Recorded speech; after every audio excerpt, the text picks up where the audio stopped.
Olá, meus irmãos, a paz do Senhor, seja mais uma vez bem-vindo ao nosso canal. Aqui, Raimundo Alves, evangelista da obra do Senhor em Araguaína, Tocantins. Estamos hoje para mais um vídeo, mais uma aula do projeto Apoio à EBD. Esse projeto voluntário que foi criado para ajudar você, aluno, professor, pastor, superintendente, todos que atuam e gostam da escola bíblica dominical. E como você sabe, aqui nós temos um conteúdo diferenciado. A aula aqui realmente é diferente. Nós abordamos a parte teológica, que é o conteúdo da revista. Sempre procuramos ler o conteúdo da revista para lhe ajudar a você que vai ministrar a sua aula. Mas acrescentamos também os desafios para os nossos dias, acrescentamos também que é uma forma que a gente acha, né, de aplicar melhor o conteúdo ao nosso dia a dia, principalmente esse material do Antigo Testamento. E temos também a questão das questões, que são perguntas que nós fazemos para tentar ainda mais trazer a lição para a nossa realidade. Bom, eu quero aqui iniciar agradecendo você por ter chegado até aqui, ter vindo estudar conosco. Se é a sua primeira vez aqui no canal, eu já lhe peço, por favor, se inscreva no canal, dê o like, compartilha. Se for veterano também, né? Compartilha aí para que outros irmãos também possam ser abençoados com o material que aqui é produzido, né? Estamos nesse propósito, estamos neste caminho de trazer o estudo da palavra de Deus. E hoje nós temos mais uma lição abençoada, continuando esse estudo bíblico relacionado aí com a nação de Israel e o agir de Deus diante da sua infidelidade. Hoje nós estudaremos mais uma lição baseada no reinado, na história de mais um rei. A aula está uma bênção. Então permanece conosco, continua, porque com certeza teremos grandes lições na aula de hoje.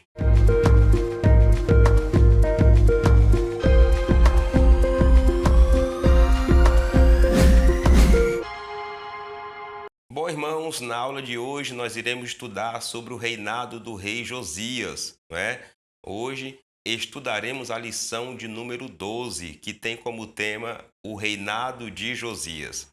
E a ideia, a intenção, né, o propósito é a gente estudar o reinado dele, abordando principalmente um ocorrido, não é, no seu reinado que trouxe ali um grande avivamento para o Reino do Sul, para Israel de forma geral, né? O rei Josias decidiu no seu reinado reconstruir o templo, reformar o templo.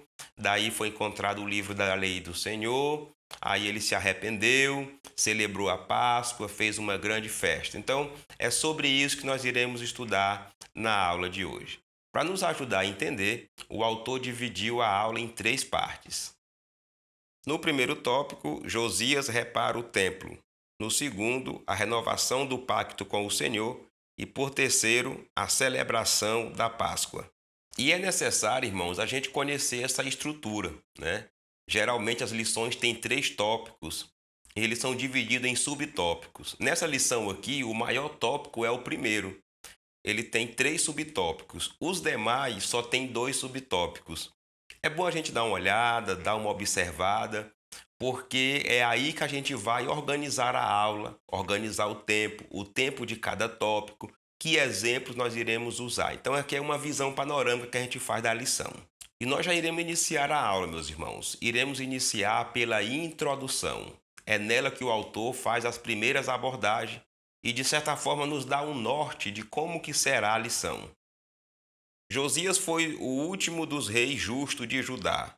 Nunca houve um rei como ele que se voltasse para o Senhor de todo o coração.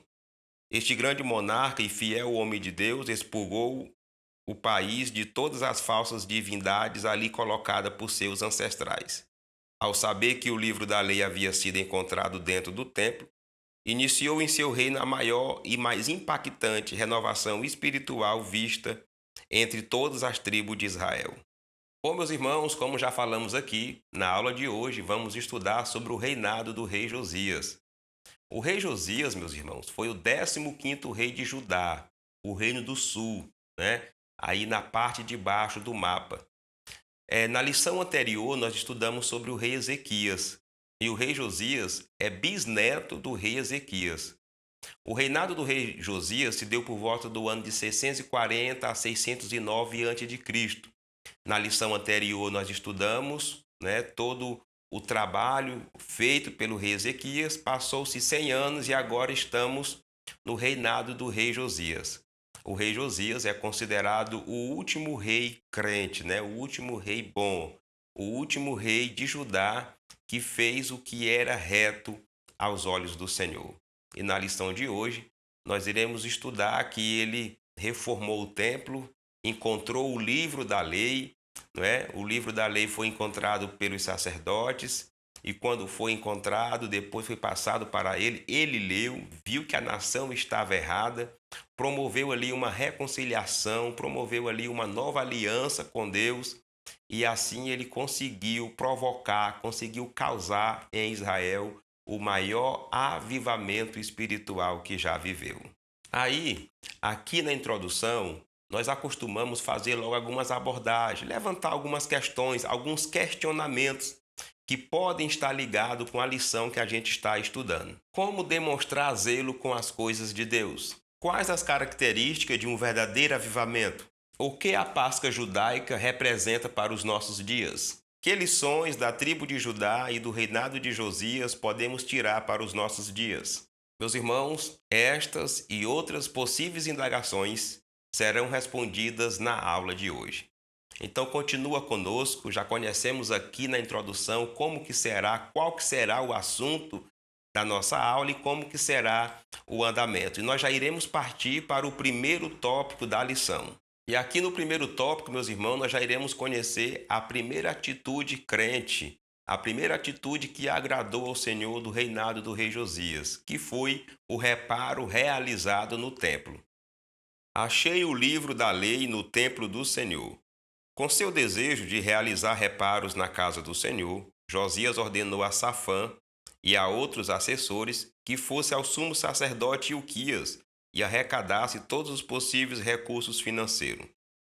Pode-se imaginar a enorme surpresa que teve o escrivão ao receber do sumo sacerdote Ilquias a notícia de que o livro do Senhor havia sido achado dentro da casa do Senhor. Por este relato, percebe-se como era o nível de desinteresse das coisas de Deus por quem deveria zelar, não apenas pelo sagrado livro, mas pelo cumprimento das leis divinas expressas nele. Irmãos, o rei Josias começou a reinar muito cedo. Ainda era uma criança quando ele começou a reinar. Agora aqui, no 18º ano do seu reinado, ele já estava ali na casa dos 25 anos, o rei Josias decidiu reparar o templo do Senhor, arrumar, fazer uma reforma. E ele mandou o seu escrivão, o seu secretário, conversar com o sumo sacerdote e com os sacerdotes para organizar um serviço de coleta para assim reparar o templo do Senhor.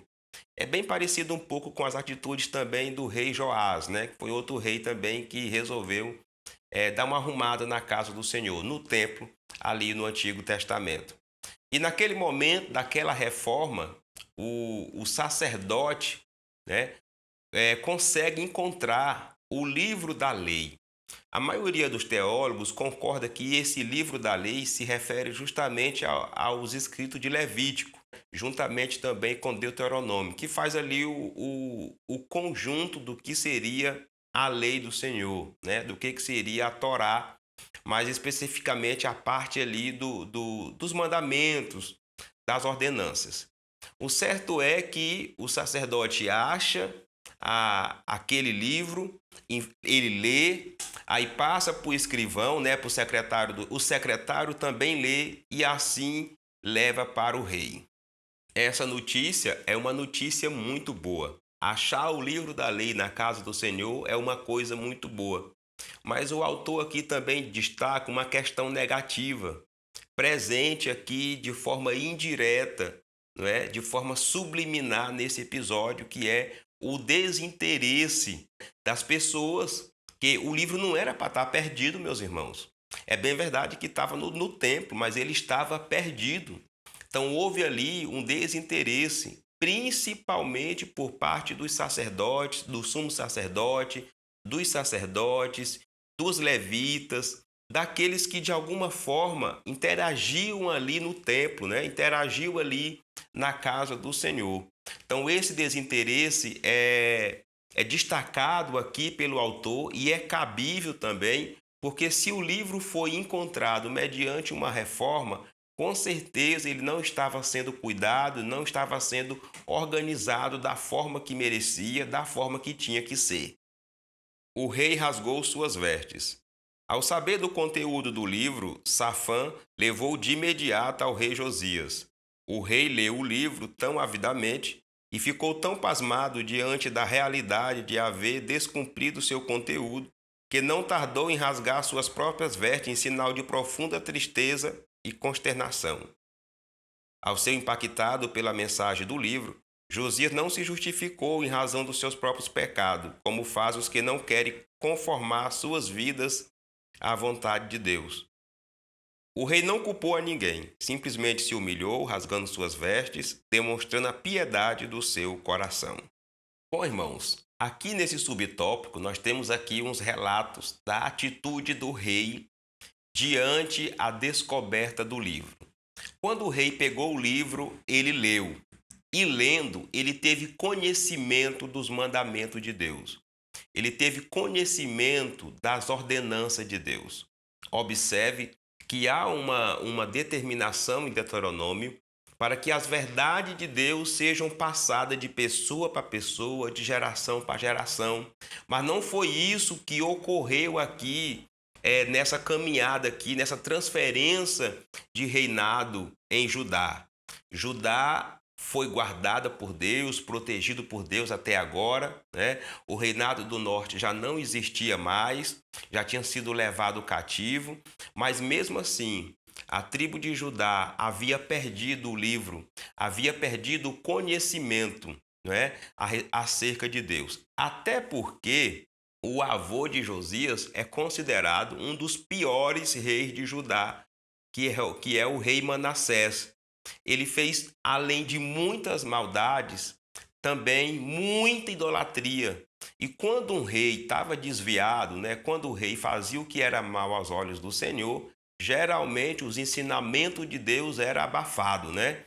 O livro era escondido, era guardado, porque teve reis que até queimou. Mas o certo é que quando o rei Josias teve contato com o conteúdo, ele entendeu que estava errado.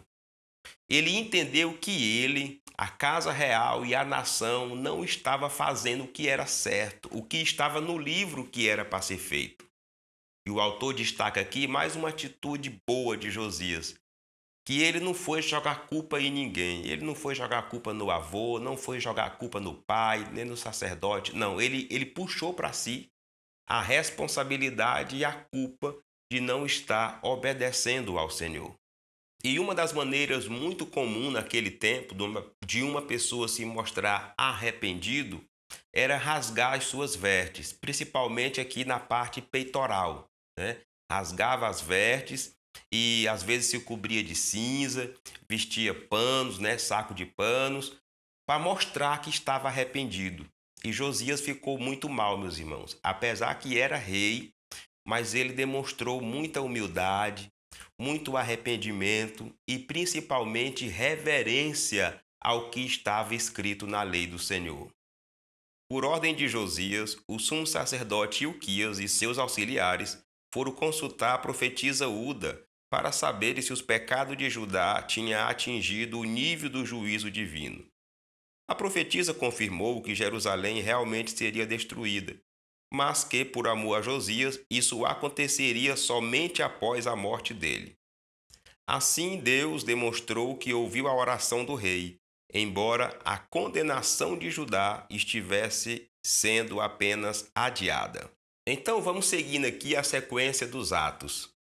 O rei Josias decide reformar o templo, aí o livro da lei é encontrado, aí ele lê o livro, aí ele se arrepende. Depois que ele se arrepende, que ele vê que estava errado, tanto ele como o povo, ele juntou os sacerdotes, os seus auxiliares, os auxiliares do sacerdote, e mandou que eles fossem até a profetisa Uda consultar aquela profetisa. Irmãos, aqui nós temos aqui algumas informações bastante interessantes. Primeiro, o fato dele mandar consultar. Era comum, meus irmãos, naquele tempo, sempre existir uma pessoa que Deus falava e as pessoas sabiam que aquela pessoa era profeta de Deus. E aqui merece um destaque por ser uma mulher. Não é muito comum a gente encontrar no Antigo Testamento mulheres sendo profetas, né? Profetiza. Mas aí o rei mandou consultá-la e ela entregou o que Deus mandou.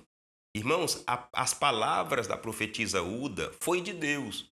Foi Deus que falou para ela, disse: olha, os homens que tá vindo aí é mandado do rei, diz para eles que principalmente por causa de Manassés, né, o avô do rei aí, ele aprontou demais.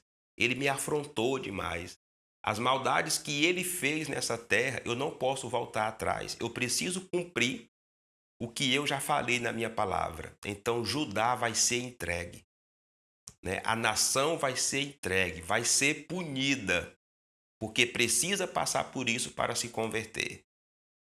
Irmãos, aí Deus, na sua infinita bondade, né, e misericórdia, ele alivia um pouco a carga. Aí ele diz: olha, fala para Josias que não vai ser nesses dias agora. Eu vou poupá-lo dessa situação. Eu vou poupá-lo dessa punição. Ele vai morrer, vai dormir com seus pais, não é que essa era a expressão. Depois virá o fim sobre Judá. Aí, meus irmãos, aqui nessa sentença, Deus está mostrando aqui principalmente a sua fidelidade. A sua fidelidade com a Bíblia, com as promessas da Bíblia, porque Deus falou justamente ainda através de Moisés, que se a nação pecasse, ela seria entregue, ela seria punida. Mas também fidelidade a Deus, aos profetas. Existia um profeta que profetizou cerca de 200 anos atrás que Deus iria levantar Deus iria levantar o rei Josias para poder fazer uma restauração ali. E Deus também se mostrou fiel aos profetas daquela nação, aos profetas principalmente daquela geração, que se levantaram para falar contra os reis, mesmo os reis sem querer obedecer. Então, a punição que Deus está permitindo acontecer é justamente porque ele é fiel ao que ele fala e ao que os seus profetas falam. Bom, irmãos, e meditando aqui sobre esse episódio do livro encontrado no templo, né, no período da Reforma, podemos destacar um desafio para a igreja dos nossos dias, que é o desprezo com a palavra de Deus. Isso mesmo, meus irmãos, hora por outra, a gente encontra pessoas, crentes, até mesmo igrejas, que demonstram um certo desprezo. Alguns desprezam a palavra de Deus, às vezes por preguiça mesmo de ler, outros desprezam o estudo dela por alegar, né, que é o Espírito Santo que vai revelar no momento da pregação. Isso é um desafio para os nossos dias. A gente percebe o desprezo com a própria Bíblia, de pessoas que há tanto tempo de crente nunca leram a Bíblia toda, até mesmo obreiros, não é? Nunca conseguiram, nunca tiraram um tempo para poder ler a Bíblia e sai por aí pregando, às vezes ensinando. Nós vemos também esse de desprezo com a Bíblia, até mesmo na juventude, que às vezes é fera nos estudos, é fera no Enem, é fera no telefone, é fera no joguinho de celular, é muito inteligente, mas de Bíblia é fraco. Isso é uma forma de desprezo, meus irmãos, à palavra de Deus. E a gente nota também desprezo na questão do ensino e da pregação da palavra. Nós temos alguns líderes, alguns pastores que já não têm mais aquela visão de ensinar realmente a palavra de Deus, às vezes fica mais enrolando o tempo nos cultos de ensino. Nós temos também alguns cultos aí, culto de domingo, culto avivalista, culto do louvorzão, que às vezes é tanto hino, tanto louvor, e o horário da mensagem, o minuto que deixa, o tempo que deixa é muito curto. E junto a isso temos também os irmãos que não gostam de culto de ensino, não gostam de escola bíblica dominical, e isso de certa forma, meus irmãos, são desprezos à palavra de Deus. Uma forma de resolver esse desafio é fazer igual o rei Josias, não é? Se aproximar da casa de Deus, ter contato com a palavra de Deus e assim se aproximar mais do Senhor. Irmãos, e baseado nesse cuidado do rei Josias, né, com as coisas de Deus, nós vamos responder uma questão relacionada com o tema de hoje. Como demonstrar zelo com as coisas de Deus? Ó, irmãos, hora por outra a gente ouve reclamação de irmãos, né, conversando com alguns, de alguns líderes, principalmente pastores, que às vezes desprezam as coisas de Deus. Despreza o templo, às vezes demora a reformar o templo, né? Dá ali um certo descuido também com a questão dos utensílios, daquelas igrejas que tem casa pastoral, por exemplo, e é uma dificuldade, né? Mas e aí? Isso termina até às vezes afetando, meus irmãos, também o cuidado com as coisas de Deus na área espiritual. E como saber, como zelar, como demonstrar que você realmente está cuidando das coisas de Deus? Eu tenho aqui umas dicas para você. Para zelar das coisas de Deus, o primeiro passo, você tem que entender que a obra de Deus, ela envolve questões espirituais, mas também materiais. Afinal de contas, o templo, a casa pastoral, os utensílios do templo, os utensílios da casa pastoral, geralmente são comprados com o dinheiro dos crentes. Então você tem que ter esse cuidado. Isso serve também para pessoas que lideram departamento. Tem gente que é relaxado, às vezes porque é da igreja, quebra tanta coisa, desfaz de tanta coisa. Uma outra dica de você zelar da obra de Deus é cuidar das pessoas, não só do objeto do templo, não só do templo, mas zelar da obra de Deus é também cuidar de pessoas, através de visitas, através de oração, através de aconselhamento. Todo esse trabalho que você faz, não é? Liderando pessoas, cuidando de pessoas, isso aí também é um zelo para Deus, é um zelo na obra de Deus. Afinal de contas, ninguém trabalha só. E quando você cuida de vidas, você tem um retorno dessas vidas. A terceira dica é você botar mesmo a mão na massa, cuidar mesmo fisicamente, não é? Reformar o templo, observar a questão de vazamento, observar a questão de pintura do templo, pintura da casa pastoral. E isso, meus irmãos, mostra essa parte material aí, ela mostra também como que nós estamos no lado espiritual. É bem verdade que o principal templo é o nosso corpo, mas se nós temos ali um ambiente, temos uma casa, temos um local, uma igreja, um templo para adorar a Deus, não é? Não é pecado você cuidar desse templo. O erro está é quando há o exagero no cuidado com o templo. Então eu espero que essas dicas aí lhe ajude como fazer para zelar das coisas de Deus.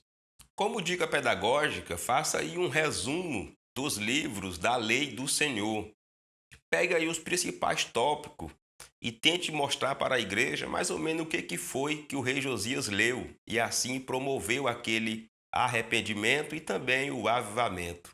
Bom, irmãos, conclua esse tópico destacando as atitudes espirituais do rei ao reformar o templo, a atitude de arrependimento e humildade dele após encontrar o livro e ler o livro, e destacando também, fazendo aí um alerta de como estaria, né, as nossas condições, a condição da igreja, o nosso comprometimento com as coisas de Deus.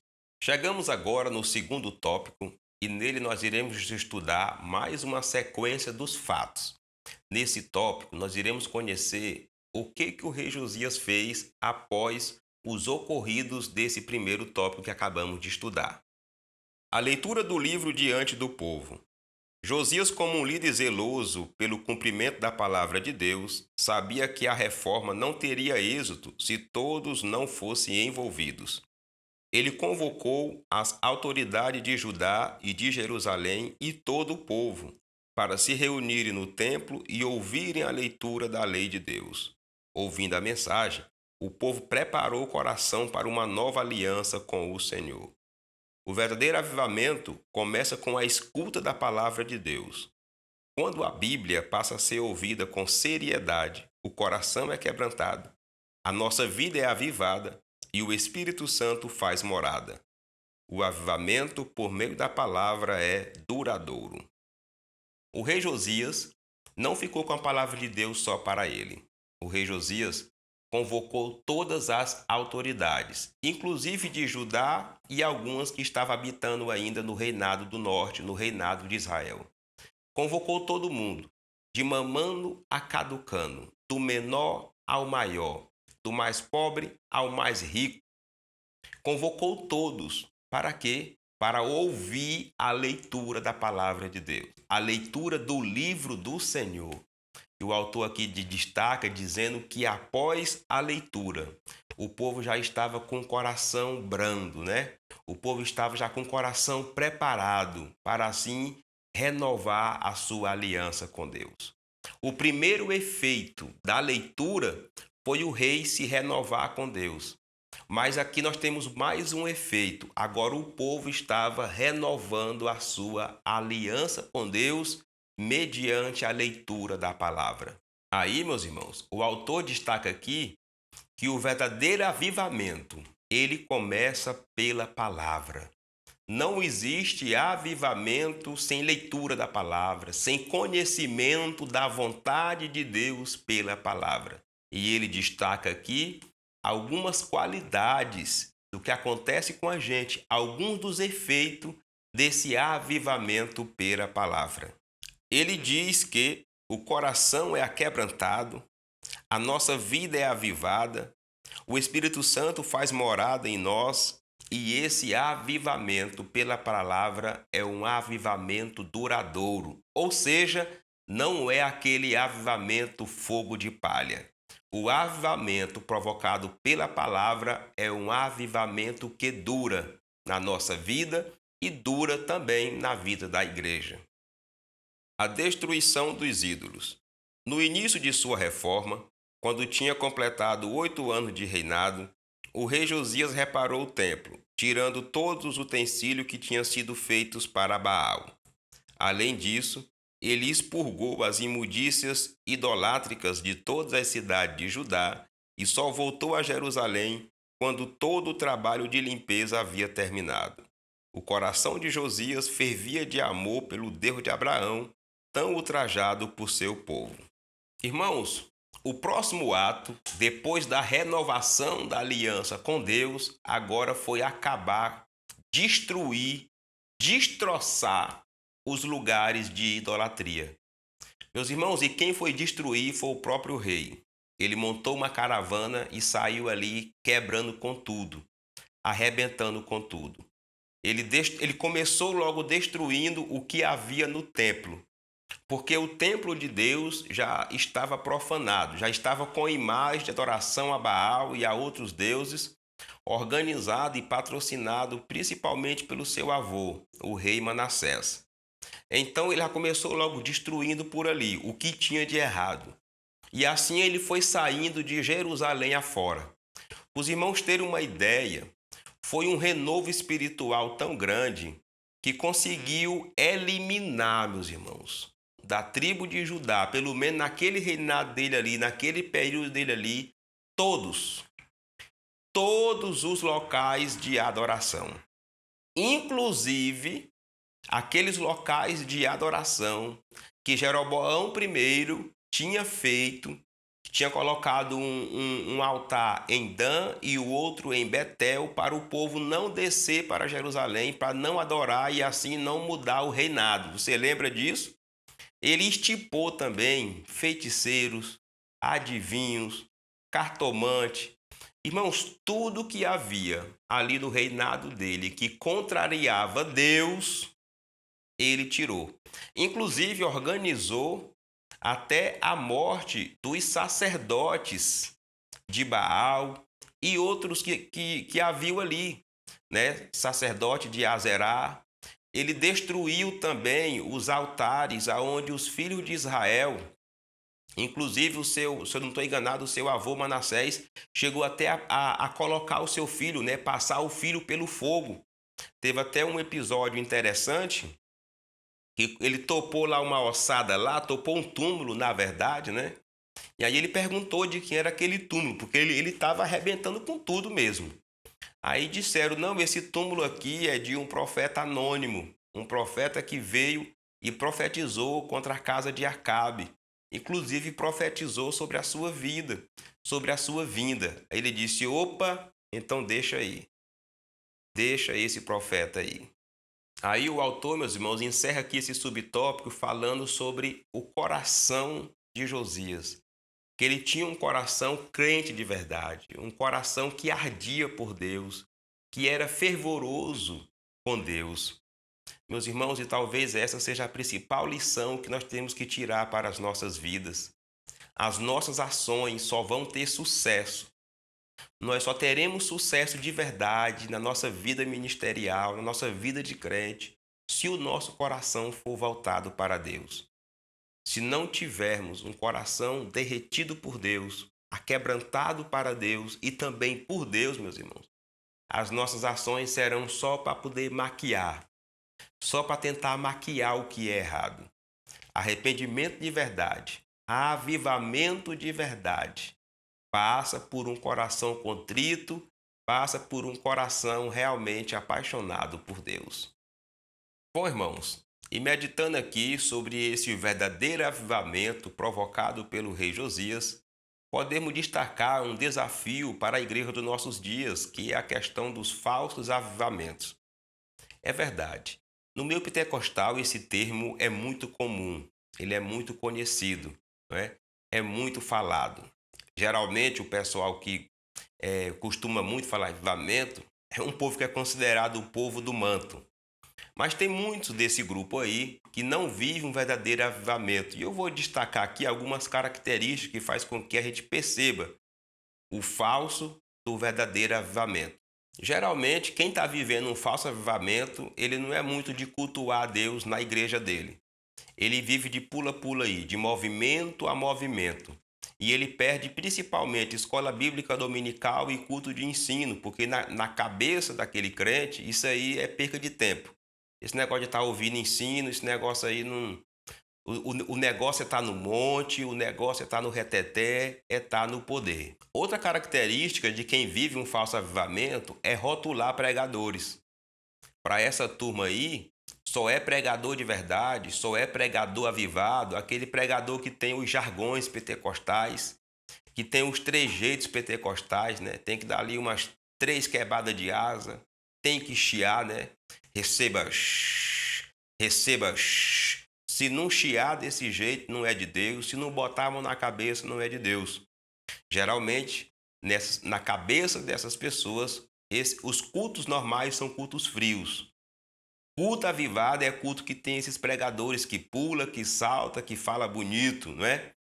E quando a gente vai ver, na maioria deles, não é avivamento de verdade. Uma outra característica também desse povo é que eles são contrários ao estudo da palavra. E isso principalmente contra curso de teologia. Eles acreditam que é só o Espírito Santo que revela. Então, nem lê muito a Bíblia mesmo, porque eles acham que lendo lá na hora do culto, para quem é pregador, já está bom, já está resolvido. É o Espírito Santo que vai revelar. E isso aí é um ledo engano, né? Porque o Espírito Santo ele faz nos lembrar aquilo que nós temos. Se nós lemos muito, iremos lembrar de muita coisa. É bem verdade que a pregação tem sim o agir e o envolver do Espírito Santo. Mas alegar avivamento para não ler a Bíblia, não fazer um curso de teologia, não melhorar o seu conhecimento, é burrice. Isso aí é um avivamento falso. E a solução para vencer, para superar esse desafio, é entender como o rei Josias entendeu. Não existe avivamento sem apego, sem compromisso, sem comprometimento com a palavra de Deus. E aí, meus irmãos, seguindo esse mesmo pensamento sobre o avivamento falso e o verdadeiro, nós vamos responder mais uma questão sobre o tema de hoje. Quais as características de um verdadeiro avivamento? No meio pentecostal é muito comum esse termo, né? Eu já falei isso aqui. É muito comum o crente dizer que o culto foi avivado, que a igreja é avivada, que o pregador é avivado. Mas quais são as características de um avivamento verdadeiro? Primeira característica é que para uma igreja ou para alguém ser avivado, o primeiro contato dele é com a palavra. É na leitura da palavra, é no estudo da palavra, é no contato da palavra. Porque o avivamento envolve mudança. E a mudança só vai acontecer se você souber o que tem que ser mudado, o que tem que ser melhorado. E você vai saber disso estudando e tendo contato com a palavra. Assim como foi também o rei Josias. A segunda característica é o reconhecimento que está errado. Você conhece alguém que ele nunca aceita que está errado? Pois é, essa pessoa dificilmente vai ser avivada, viu? O crente avivado, quando ele erra, ele reconhece que ele errou. Quando ele lê a palavra, ou quando ele ouve uma palavra que mexeu com ele, que confrontou ele, ele aceita. Ele não dá uma de boçal dizendo que é o irmão do lado, não. Ele aceita. Se ele está errado, o crente que está avivado, que vive avivado, quando ele erra, ele reconhece que realmente errou. E daí vem a terceira dica, a terceira característica, que é o arrependimento. Um crente avivado, meus irmãos, é um crente que vive em constante arrependimento. Até porque nós pecamos, nós erramos, mas o avivamento verdadeiro, ele nos leva a um arrependimento, a um abandono da prática do erro e continuando assim na presença de Deus. E para fechar, a quarta característica, mudança reais, viu? Uma pessoa avivada reconheceu o seu erro, se arrependeu, agora ele vai mudar a rota. Se ia por um lado, agora não vai mais. Se errava por ali, agora ele não vai mais. Porque esse avivamento provocou nele uma mudança de vida. Assim como foi nos tempos do rei Ezequias, no tempo do rei Joás e também agora nos tempos do rei Josias. Um avivamento de verdade, ele provoca mudança de vida e mudança principalmente visando a santificação para assim viver agradando ao Senhor. Como dica pedagógica, você pode fazer uma lista aí de todas as causas aí, todos os efeitos, todos os ocorridos, não é, que foram resultados, frutos desse avivamento provocado pelo rei Josias. Bom, você pode concluir esse tópico chamando a atenção, destacando a convocação que o rei fez para o povo ouvir a palavra, destacando também os efeitos dessa convocação, desse avivamento que aconteceu e levando os irmãos também para refletir de como que pode estar, né, ou deveria estar o nosso comprometimento com a palavra de Deus, assim como foi o comprometimento do rei Josias. Irmãos, chegamos agora no terceiro tópico. E nesse tópico nós iremos conhecer a terceira fase desse avivamento, que foi a celebração da Páscoa. A celebração da Páscoa, restauração do culto e ofícios do templo. Somente depois de 18 anos de reinado foi que Josias conseguiu comemorar a primeira Páscoa. Esta foi a maior celebração desde os tempos do profeta Samuel. Josias também restabeleceu a liturgia do culto, o sacerdócio e diversos ofícios que eram praticados no templo, tais como sacerdotes, levitas, cantores, guardas do templo, etc. Bom, irmãos, no 18º ano do reinado do rei Josias, ele conseguiu celebrar a Páscoa ao Senhor. E a Páscoa do Senhor, ela foi celebrada aqui no momento desse avivamento. Foi um dos frutos, né? Um dos resultados desse avivamento foi a celebração da Páscoa do Senhor. O autor destaca dizendo que foi a maior festa, a maior celebração desde os tempos do profeta Samuel, ou cerca aproximadamente aí 350 anos, né? É muito tempo. Então podemos dizer aqui que o rei Josias quebrou um recorde aí de 350 anos com essa festa, uma festa de celebração ao Senhor. Mas não ficou só por aí.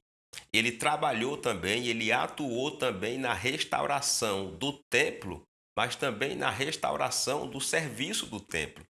Reorganizou os sacerdotes, reorganizou os levitas, reorganizou os trabalhadores no templo, reorganizou os cantores, aqueles cantores que haviam sido organizados por Davi, no tempo do rei Davi.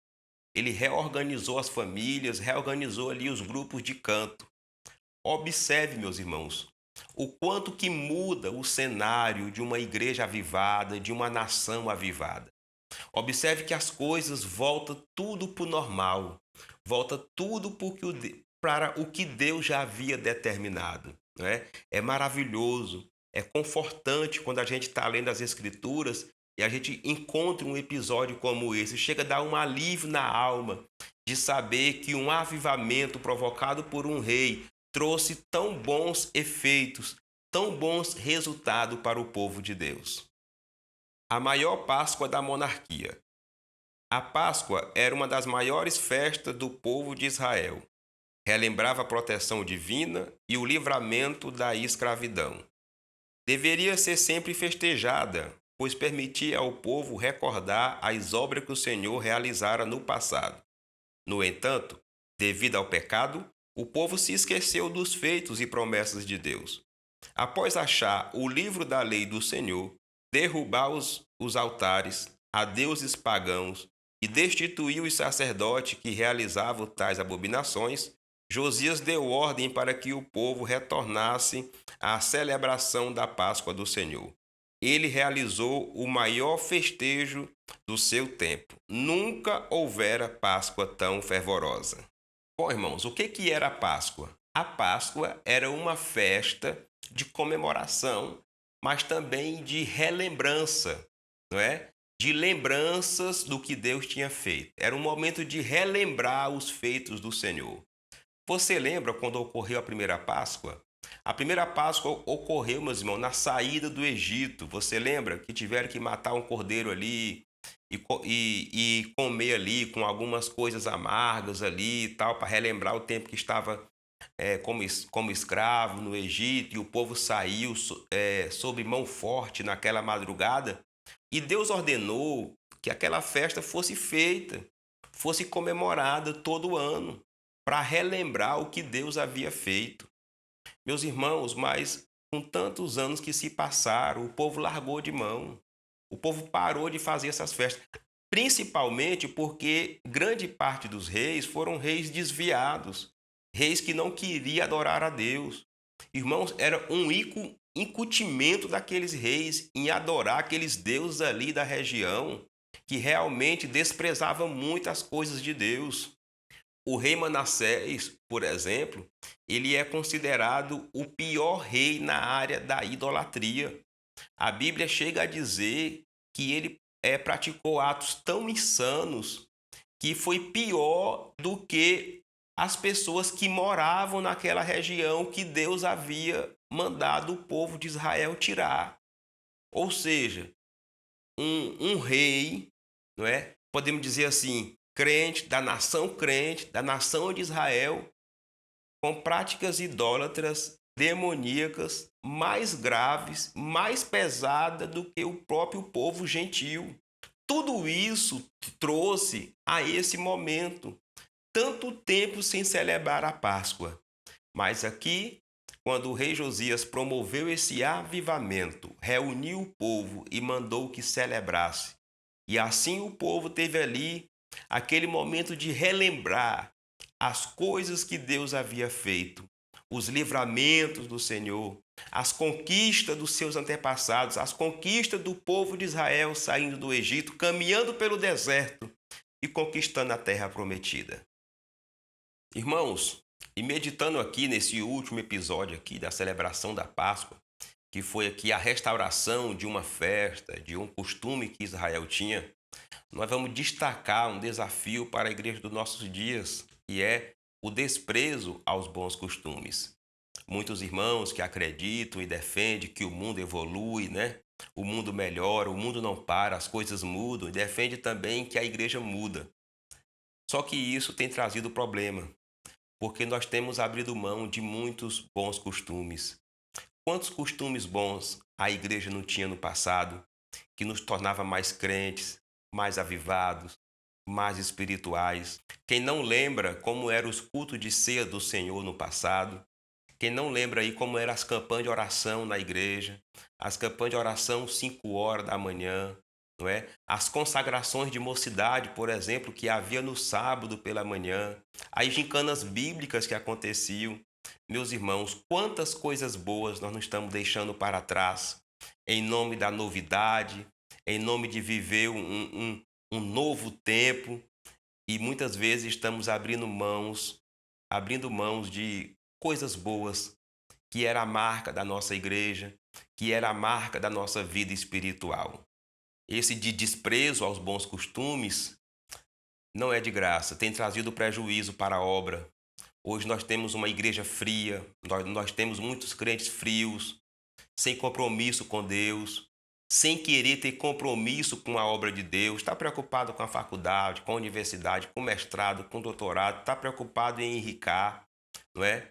Temos também hoje uma geração de crentes medrosos, sem autoridade de Deus, sem poder de Deus para orar por alguém. É claro que nós temos umas exceções por aí, mas os abandono, o desprezo a esses bons costumes gerou uma geração sem compromisso com Deus, sem comprometimento com a palavra de Deus, sem comprometimento com Deus.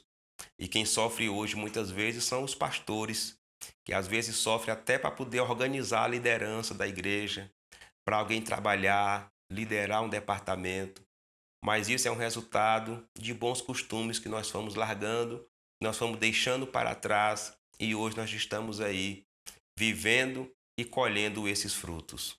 E para a gente vencer esse desafio, é agir como o rei Josias, compreender o que ele compreendeu, que uma crença, uma espiritualidade que realmente agrada a Deus, ela vem acompanhada de boas práticas, práticas bíblicas e cristãs que realmente agrada ao Senhor. E seguindo nesse mesmo raciocínio, meditando aí sobre a restauração da comemoração da Páscoa ali do povo de Israel, nós iremos responder mais uma questão sobre o tema de hoje. O que a Páscoa judaica representa para os nossos dias? Bom, irmãos, alguns têm dificuldade, quando estudam o Antigo Testamento, de fazer a aplicação no Novo Testamento. Realmente não é muito fácil.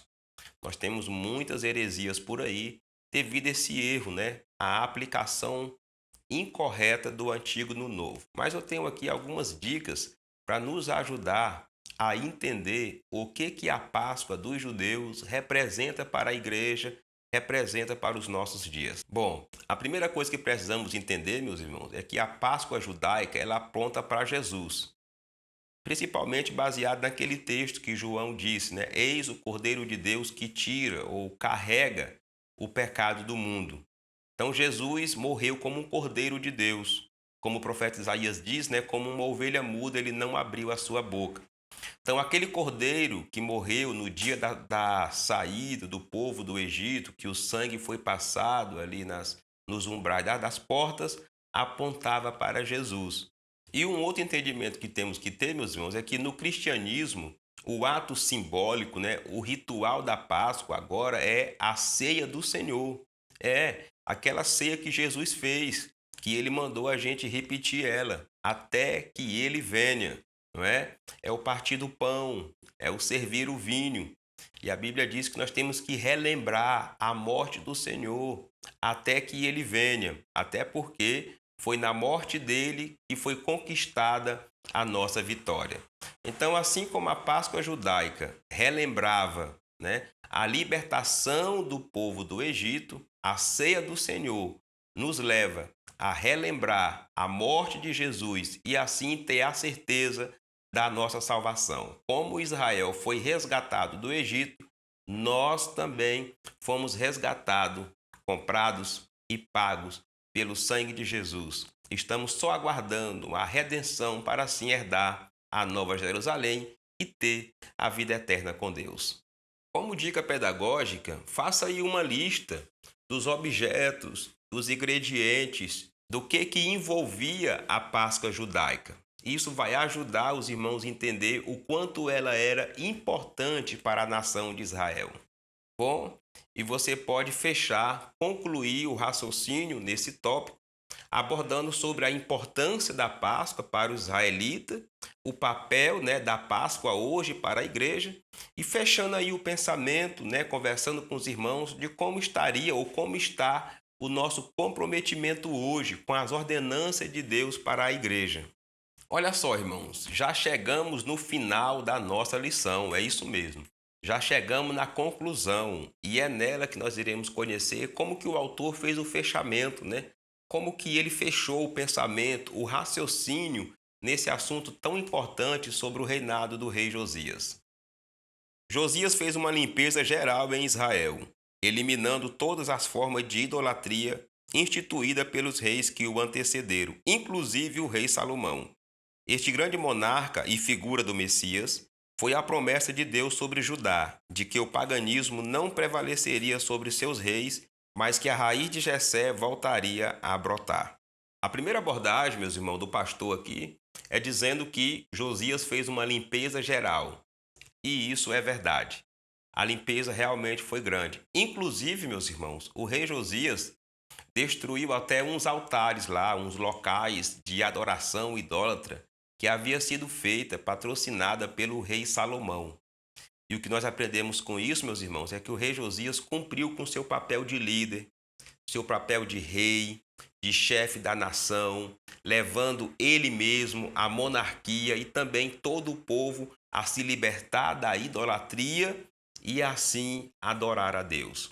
Isso tem uma lição muito profunda para nós honrarmos o nosso chamado, honrarmos aquilo que Deus colocou nas nossas mãos para fazer. Pastor é para trabalhar como pastor, evangelista como evangelista, presbítero como presbítero, líder de senhora como líder de senhora, líder da EBD como líder da EBD. Meus irmãos, nós como líderes na igreja, temos que honrar aquilo que Deus colocou nas nossas mãos para fazer. A outra abordagem que o autor faz, meus irmãos, é dizendo que Josias é uma figura do Messias, ou seja, faz parte de uma tipologia, né? O Messias, aqui, ele é representado pelo rei Josias. Pegando ali principalmente Isaías no capítulo 11, aonde mostra ali as qualidades espirituais do Messias, né? De Jesus que viria. Então, principalmente essa parte do zelo, não é? Do rei Josias ao destruir os profetas, ao cuidar do templo. Jesus fez isso também, expulsando os cambistas ali do templo, mas também com o seu coração em querer agradar ao Senhor, em querer servir ao Senhor. Então o rei Josias termina aí sendo um tipo de Cristo, uma figura do Messias que haveria de vir. O autor destaca também que o rei Josias, meus irmãos, é uma promessa de Deus. E realmente, o reinado do rei Josias foi uma promessa de Deus feita há cerca de 200 anos antes, quando um profeta veio e profetizou a vinda dele. Isso mostra para nós, meus irmãos, que o nosso Deus é fiel. Ele pode até não trabalhar dentro do nosso tempo, né? Você pode até pensar o quanto que aquele profeta anônimo, às vezes, pode ter sido criticado, pode ter tido dúvida se realmente, né? Talvez até teve dúvida de não ter visto ali cumprido o que ele profetizou, o que Deus mandou ele falar. Mas o certo é, meus irmãos, é que Deus está no controle de tudo. E o tempo de Deus não é o nosso tempo, não é? O que aquele profeta falou veio acontecer muitos anos depois, mas aconteceu. Então, é uma lição muito importante para nós. Não está julgando Deus, meus irmãos. Não está condenando Deus, porque Deus não é nosso empregado. Deus não trabalha dentro do nosso tempo. Deus trabalha dentro do tempo dele, porque ele sim é Senhor, ele sim é onisciente, ele sabe de tudo e na hora certa ele faz as coisas acontecer. Aí, meus irmãos, o autor fecha aqui a conclusão dizendo que o paganismo não vai prevalecer, né? E aqui entra mais uma tipologia do rei Josias com Jesus. Porque ali no reinado do rei Josias foi um tipo do milênio, do que será o reinado de Jesus. No reinado do rei Josias, ele tirou, ele estipou, ele acabou com todo tipo de idolatria que havia no seu reinado. Assim será também no governo do Messias, no governo de Jesus, que é o milênio, né? Que é o governo dele na terra como realmente rei, como rei dos reis e senhor dos senhores. Meus irmãos, que lição abençoada, né? Que rei abençoado. E nós podemos tirar muitos ensinamentos para a nossa vida, como eu já falei aqui durante a aula. Mas eu quero reforçar mais um. Vamos ser fiéis, meus irmãos. Vamos permanecer fiéis a Deus, dentro daquilo que ele nos deu. O rei Josias era rei, e na função de rei, ele cumpriu com o seu dever. Um dia, meus irmãos, nós estaremos perante Deus. E o que vai valer de verdade é o que eu e você fizemos para Ele durante a nossa vida. Se nós fomos fiéis ou infiéis. Se nós fomos servos deles confiáveis ou se nós fomos servos traíra, né? Que traímos Deus por qualquer coisa. Mas que possamos permanecer fiéis, meus irmãos, assim como o rei Josias foi fiel a Deus. Promoveu um grande avivamento e mudou a história da sua nação durante o seu reinado. Bom, chegamos ao final da nossa lição. Eu quero agradecer a você que chegou até aqui, você que veio estudar com a gente. Se você não se inscreveu, por favor, se inscreva no canal, dê o seu like, compartilha também essa aula para que outras pessoas sejam abençoadas também, assim como você está sendo abençoado. Muito obrigado por ter vindo até aqui. Muito obrigado pelo carinho, muito obrigado pelo respeito, muito obrigado pela consideração. Eu fico muito feliz em saber que eu posso estar contribuindo com a vida espiritual de alguém, em saber que eu estou contribuindo com o crescimento de alguém. Quero informar também que nós estamos presentes nas redes sociais. Tem o nosso Facebook, onde fazemos ali postagens semanais, né? Toda semana estamos postando ali materiais sobre a EBD. Tem também o nosso Instagram, onde fazemos também postagem, alguns vídeos que nós tiramos dessa lição aqui principal. E tem também o nosso WhatsApp, que você pode entrar em contato conosco, tá? Se você quiser dar alguma sugestão, dar alguma dica, pode mandar pelo WhatsApp, pode escrever aí nos comentários. Fique à vontade. O certo é que eu fico muito feliz por estar contribuindo com a sua vida espiritual e aqui a gente aprende junto, não é? Eu aprendo lendo, meditando e gravando essa aula e você aprende ouvindo, assistindo e assim o reino de Deus vai sendo feito. Que Deus em Cristo te abençoe. Você que vai ministrar essa lição, ore, busque direcionamento, que o Espírito Santo te guie, que o Espírito Santo te conduza em mais uma palavra, em mais uma pregação da palavra de Deus. Aquilo que eu não abordei, aquilo que eu não falei, mas que seja necessário ser falado, que o Espírito Santo seja contigo, te guiando, te iluminando e te concedendo uma ótima aula da Escola Bíblica Dominical. Que Deus te abençoe.